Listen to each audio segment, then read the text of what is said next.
ambiente y salud, contaminación y enfermedades. Los países con aire más puro de la Tierra y aquellos en los que respirar se vuelve una amenaza para la vida. Este domingo en DEF TV, el mapa de la contaminación mundial.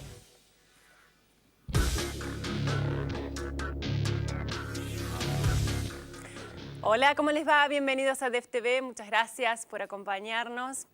Esta semana vamos a compartir un programa que creo que va a ser sumamente interesante porque muchas veces aquí o bueno, en otros programas de televisión también se hace hincapié sobre la importancia que tiene cuidar nuestro planeta, cuidar el medio ambiente.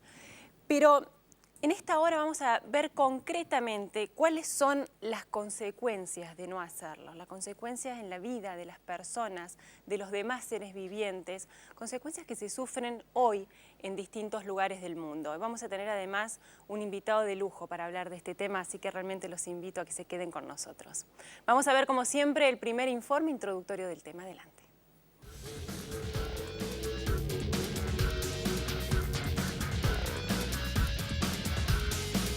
¿Cómo y cuánto afecta el medio ambiente a la salud humana?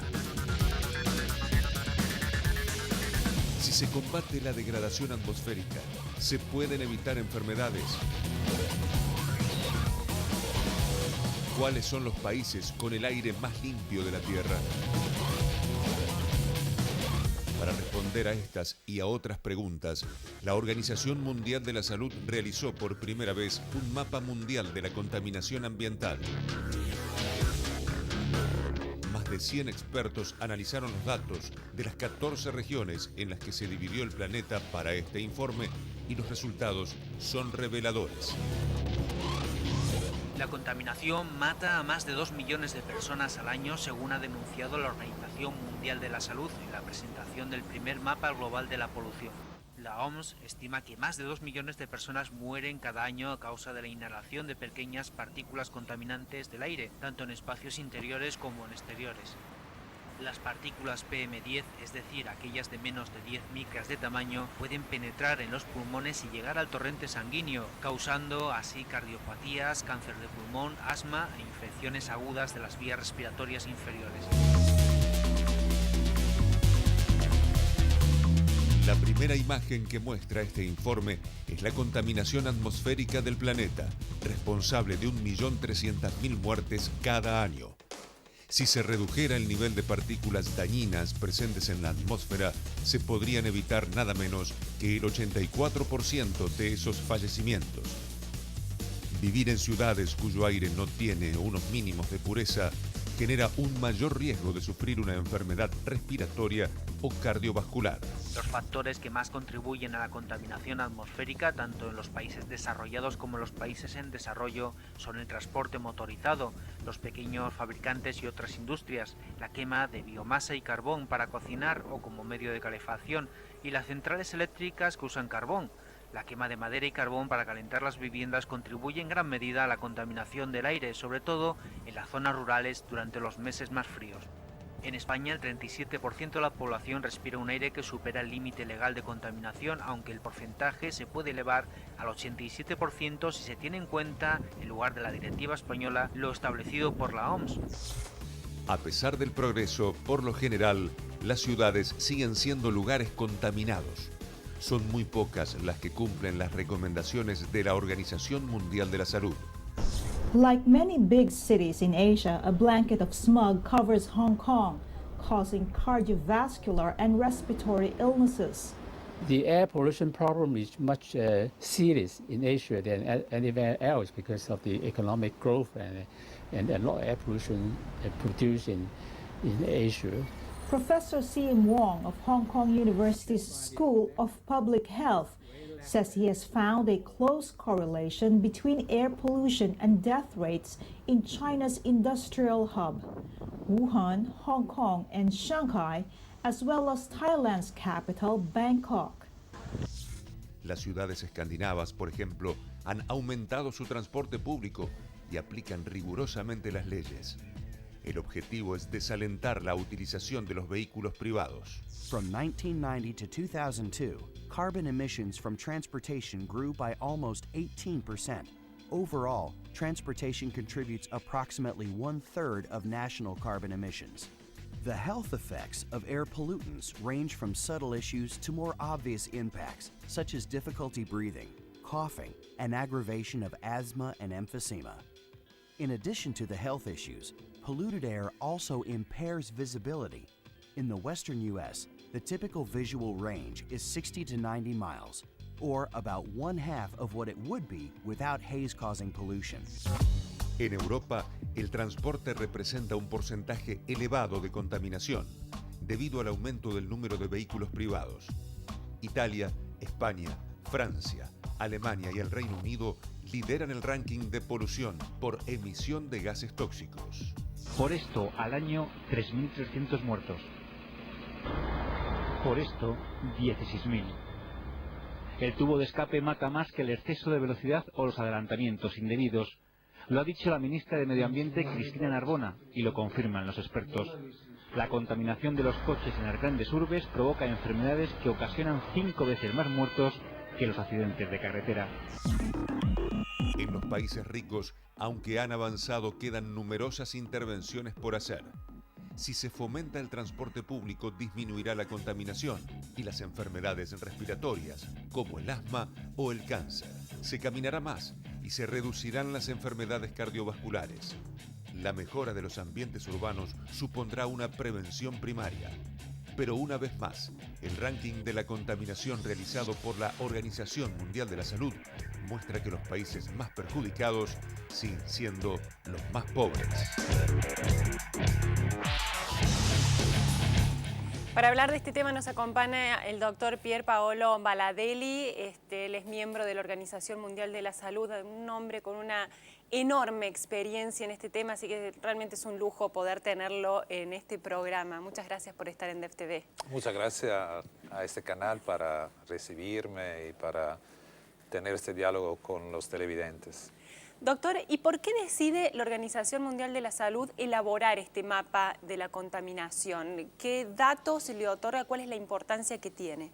Bueno, primeramente es importante decir que la salud no es los hospitales, ¿no? O sea, la salud está más relacionada con los determinantes sociales, con determinantes que permitan efectivamente conservar la salud, y este es el fruto de un trabajo que fue realizado por la Comisión de Determinantes que un señor inglés, McDermott, ha estado liderando durante los últimos 10 años.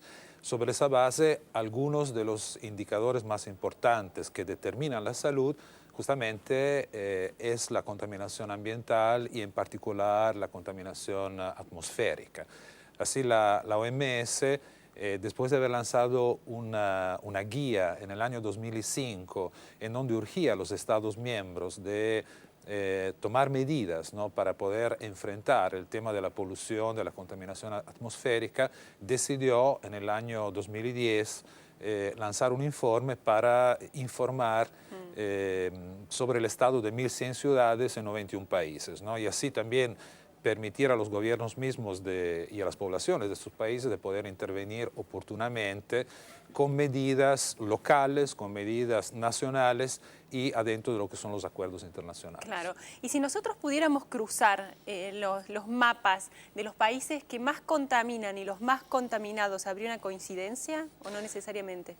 Bueno, no necesariamente, porque en realidad encontramos que países que son muy contaminados directamente los encontramos en ámbitos de pobreza, por ejemplo en África, ¿no?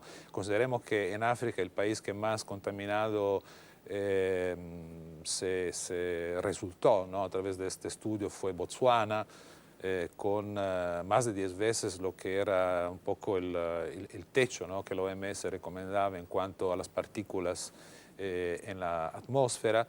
Y, por ejemplo, en China, en Asia, ¿no?, New Delhi, en India, o sea, ejemplos efectivamente de grande polución y de grande peligro, ¿no?, de grande riesgo para la salud de la población. ¿Cuáles son las consecuencias concretas, ¿no? Que es lo que decíamos al comenzar el programa, que muchas veces hablamos de la importancia de cuidar el medio ambiente, pero bueno, ahí tenemos, ¿no? En esos lugares que usted nombra, visiblemente, palpablemente, lo que puede llegar a ocurrirle a las personas. Sí, la Organización Mundial de la Salud justamente implementó unos estudios en estos últimos 20 años que permitieron realizar una correspondencia directa entre la presencia de partículas de menos de 10 microgramos en el aire con enfermedades que son de tipo agudo o de tipo crónico y que afectan hasta, digamos, crear la muerte, ¿no?, de los individuos que están afectados. Entonces estamos hablando fundamentalmente de enfermedades de los pulmones, o sea, del sistema respiratorio interno, ¿no?, de los pulmones. Estamos hablando de las enfermedades cardiovasculares, en cuanto a enfermedades agudas, por ejemplo, el asma, y sin embargo hay toda una serie de otras enfermedades que afectan el sistema osteoarticular, o sea, los huesos, ¿no?, y los tejidos de los cuerpos que están, digamos, un poco como el resultado de la presencia de estas partículas, ¿no?, que son objeto del mapa al cual usted se está refiriendo, ¿no?, de esas partículas de menos de 10 miligramos. Esas son partículas muy pequeñas que una vez introducidas con el aire logran entrar en el canal vascular, o sea, en las venas, en las arterias, ¿no?, en la sangre de nuestros cuerpos y allí penetran directamente los distintos órganos, pero en particular el pulmón porque es el más expuesto, el corazón porque tiene una relación directa con estas partículas. ¿Son más peligrosas para el ser humano que las otras partículas un poco mayores? Sí, son más peligrosas efectivamente. Hasta se ha comprobado que las partículas de diámetro de 2.5 miligramos son todavía más peligrosas de las de 10 microgramos, ¿no? Así que efectivamente las partículas pequeñas son las que penetran, digamos, internamente a los órganos. ¿Que provienen de qué tipo de contaminación? Sí, las grandes contaminaciones, o digamos, tal vez la mayor contaminación está producida por los motores, o sea, por los vehículos fundamentalmente, ¿no? Entonces el transporte, especialmente los vehículos que tienen menos capacidad de buena combustión, ¿no? Y sin embargo, todos los carburantes que están a base de biomasa o de todas maneras los hidrocarburos son los que provocan mayor contaminación. Recordamos también el carbón, que se utiliza mucho para las centrales eléctricas, por ejemplo, todavía en muchos países. Recordamos el sistema que tienen los edificios y las industrias de calefacción y también de producción de la energía eléctrica, o sea, el consumo de energía eléctrica tiene a su vez un impacto sobre la contaminación porque obliga a una mayor producción, obviamente, de electricidad.